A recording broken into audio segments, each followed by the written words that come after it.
Olá, boa tarde a você que acompanha a Infomoney TV, deve ter acompanhado a pesquisa eleitoral da CNT-MDA, que mostrou aí uma evolução do presidente Lula na corrida presidencial, assim como o deputado federal Jair Bolsonaro. Outras questões também foram mostradas nessa pesquisa, mas a gente vai tratar ao longo desses 10 minutos aqui. A gente, para discutir um pouquinho mais isso, estamos com o analista político da XP Investimentos, Eric DK. Eric, obrigado pela participação. Vamos começar pelo Lula. Apesar da denúncia, da delação, na verdade, do depoimento de Antônio Palocci, que está negociando o acordo de delação premiada, o presidente cresceu nas pesquisas. Quer dizer, foi um sucesso da própria caravana, da campanha que ele tem feito? O que se atribui a esse crescimento mesmo com esse incessante noticiário negativo para o ex-presidente? Pois é, chamou bastante atenção, sim, esse crescimento. Ele saiu ali de 16,6 para 20,2. E isso na espontânea, né, que é quando você pergunta sem dar nenhum nome de candidato para ninguém e os entrevistados, houve esse aumento entre os entrevistados. Então, sim, eu acho que o efeito Palocci não foi pego aqui, porque se a gente lembrar, o Palocci deu aquele depoimento, veio a público todas as informações no dia 6 de setembro. E a pesquisa foi feita uma semana depois, no dia 13 a 16 de setembro. Ou seja, o efeito Palocci no público entrevistado não teve esse efeito. Não sei se foi pelo fator das caravanas, até porque as caravanas hoje estão concentradas numa região. E como é foi feita uma pesquisa nacional, eu acho também que a gente não consegue ainda mensurar o efeito das caravanas sobre as pesquisas, Marcos. Outra questão aí, você falou da espontânea, quer dizer que é praticamente aquele voto mais garantido, né? O que ele tem de concreto nessa pesquisa. Na estimulada ele tem 32%, aquele patamar que ele estava no começo do ano, aí na casa dos 27, 28, passando no limiar aí dos 30%. O que isso indica? Lula, se for candidato, já está no segundo turno? Já é possível, não cravar, mas ter essa probabilidade elevada nesse momento?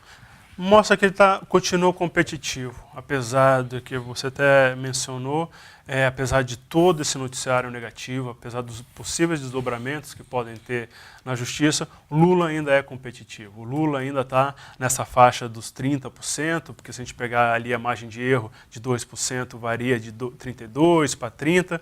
Então, e parece que ainda ele tem aquele efeito Teflon que aconteceu nas outras campanhas, de que nada negativo tem pego nele. Apesar de que, Marcos, puxando para um outro lado, que é a questão da rejeição do presidente Lula, ele hoje tem 50% de rejeição. Então a gente vai ter que, ao longo dessa caminhada, para os próximos meses e até o início do ano, verificar isso. Que patamar que está essa questão da rejeição do ex-presidente Lula. Porque se ele permanecer entre os 30%, mas a rejeição dele também se estabilizar com 50%, isso dá margem para outros candidatos crescerem, outros candidatos começarem a ganhar espaço aonde ele é rejeitado. Eric, eu vou precisar caminhar para as últimas duas questões rapidamente. Bolsonaro cresceu de 6,5% para 10% na espontânea.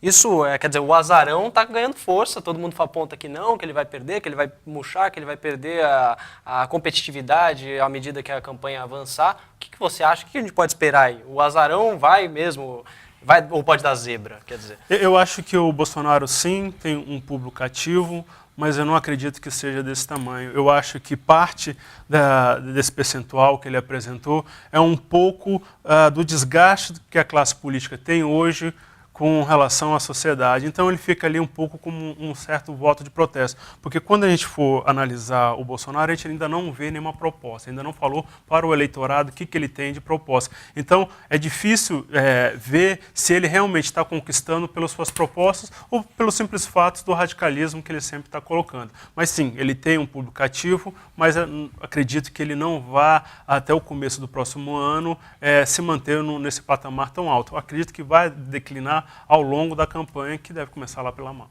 Eric, o presidente Michel Temer apresentou aí o pior índice até o momento da série histórica, né? Se você somar ótimo, bom aqui juntos, caiu de 10% para 3%. O negativo, a avaliação negativa, que é o ruim e péssimo juntos, somados, né? De 44% para 76%. 44% em fevereiro, 76% hoje. O que isso significa para a agenda do governo nos próximos anos? Vai ser mais difícil aprovar qualquer coisa? Marcos, é um cenário muito, muito crítico para o presidente Michel Temer. Se a gente for colocar aqui a margem de erro, ele tem praticamente 1% de aprovação. E isso também mostra que um pouco da retomada da economia que a gente vem vendo em alguns números ainda não chegou na vida real para as pessoas. Ou seja, o presidente Michel Temer está com essa margem muito baixa, mas também já puxando para a questão que vai ter essa semana, que é a questão da denúncia. Eu acredito que mesmo com essa impopularidade, ele não deve sofrer um revés no Congresso, porque ele ainda tem um controle. Mas isso também dificulta um pouco o discurso de quem quer se colar no governo para ser candidato, que é o caso do Meirelles. Ao mesmo tempo dificulta, aí, torna mais caro o preço a ser pago nessa questão da denúncia, né? Pelo menos a transação fica um pouco mais complicada, né? Porque quanto mais fraco um presidente, mais forte fica o Congresso e mais eles vão barganhar. Eric, muito obrigado, foi corrido, mas acho que ajudou bastante a entender um pouquinho melhor o que essa pesquisa traz de novo, de fato, tão antes da eleição, né? Quase um ano antes da eleição. A você que nos acompanhou, muito obrigado. Esperamos ter ajudado aí a entender um pouco melhor essa pesquisa com tanta informação. Até lá.